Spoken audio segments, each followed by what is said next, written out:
အားလုံးပဲမင်္ဂလာပါအောင်မင်း 2D မှာကြိုဆိုပါရစေကဲဒီနေ့ကတော့ဒီဇင်ဘာ1ရက်နေ့ပေါ့1ရက်နေ့မနက်ပိုင်းတော့အပိုင်းခွဲချပေးမယ်ပေါ့နော်1ရက်နေ့မနက်ပိုင်းတော့အပိုင်းခွဲချပေးတဲ့ခါကျတော့ကျွန်တော်အရင်ဆုံးရန်မဲ့ဟာရင်ပြောမှာပေါ့ရန်မဲ့ဟာရင်ပြောမယ်ဆိုရင်တစ်ထိပ်ပေါ့တစ်ထိပ်ဆွဲရမှာပေါ့တစ်ထိပ်ဆွဲပေါ့အဲဒီမှာအဓိက main ကွက်လေးပြောမယ်နော်အဓိက main ကွက်လေးပြောမယ်ကျွန်တော်ကြိုက်တဲ့ခဏလေးလူကြီးမင်းတို့လည်းအဆင်ပြေလိုက်ထိုးလို့ရပါတယ်နှစ်တည်းရဲ့လေးတည်းနှစ်တည်းရဲ့လေးတည်းအဓိက main ကဏ္ဍလေးပေါ့နော်အားထိုးပေါ့နော်အားပေါ့နှစ်တည်းလေးတည်းရောရန်ကျင်နေဆိုရင်တစ်ထိပ်ကိုရန်ပေါ့ရန်ကျင်နေဆိုရင်တစ်ထိပ်ကိုရန်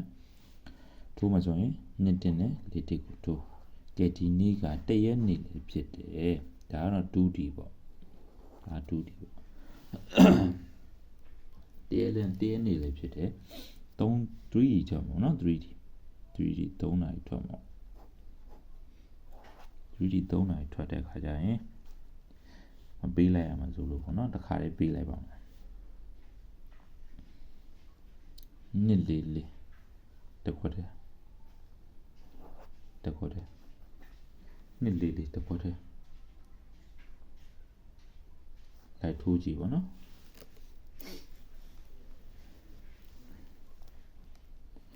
3D ဟာနှစ်လေး 2D မှာဆိုရင်ဒီထိပ်ကိုရန်မယ်